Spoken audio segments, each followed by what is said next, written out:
PM Modi ने 1.5 billion लोगों से गोल्ड ना खरीदने की अपील करी है एंड अब तो उसके ऊपर 15% इम्पोर्ट ड्यूटी पे लगा दिया। पर क्यों? Let me tell you. मई 2026 में एक ब्रेकिंग पॉइंट आने वाला है। स्ट्रेट ऑफ हॉर्मुज़ की ऑलमोस्ट बंद होने की वजह से तेल का भाव अब $138 से बैरल है एंड $8 इंक्रीज से इंडिया के इंपोर्ट बिल में अप्रॉक्सीमेटली $2 बिलियन ऐड होते हैं।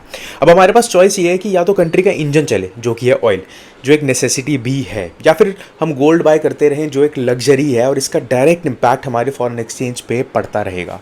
इंडिया वर्ल्ड का second largest consumer of gold है एंड प्रोडक्शन वाइज हम बेरली कुछ प्रोड्यूस करते हैं, मतलब 90% ऑफ गोल्ड हम इंपोर्ट कर रहे हैं एंड 2025-26 में गोल्ड का इंपोर्ट बिल वॉज वॉपिंग $72 बिलियन।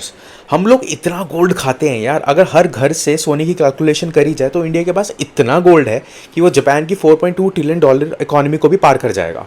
अब दोनों ऑयल एंड गोल्ड को खरीदने के लिए हमें यूएस डॉलर्स चाहिए एंड जब हम यूएस डॉलर स्पेंड करते हैं to buy Swiss gold bars तो रुपी डॉलर की कंपैरिजन में वीक होता है, जो कि आपने देखा ही होगा कि मई में इट टच 95 और सस्ता रुपया ऑयल और महंगा कर देता है। तो 15% increase in import duty on gold is to save forex to buy oil and not let it touch $200 a litre. आपने क्लेम देखा होगा कि Indira Gandhi appealing its citizen to skip gold in 1967, जो एक एआई जनरेटेड फेक न्यूज थी, पर reality और harsh थी। 1968 में डिक्लाइनिंग फॉरेस्ट की वजह से गोल्ड कंट्रोल एक्ट पास हुआ था, मोरारजी देसाई जो उस टाइम की फाइनेंस मिनिस्टर थे उनके कहने पे, जो कि एक रिक्वेस्ट नहीं थी जो मोदी जी ने अभी करी है। वो एक कंट्रोल था, total restriction on having primary gold bars and jewellery more than 14 carats, जिसका गोल था to stop smuggling and same foreign exchange, but it failed miserably because India में गोल्ड की कल्चरल डिमांड है लाइक अ सेंटिमेंट, जिसकी वजह से licence राज का जन्म हुआ, ट्रेड इफेक्ट्स हुए, हवाला system and smuggling syndicates create हुए एंड बहुत सारे ज्वेलर्स की लाइवलीहुड पे इफेक्ट आया।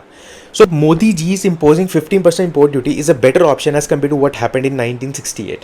तो आप लोगों के हिसाब से क्या ये डिसीजन सही है, imposing duty on gold to subsidize oil? पर middle class and jewellery industry के लिए ये kind of tax on tradition है। आप क्या सोचते हो? कमेंट करो एंड ऐसी एनालिसिस के लिए मुझे फॉलो जरूर करना।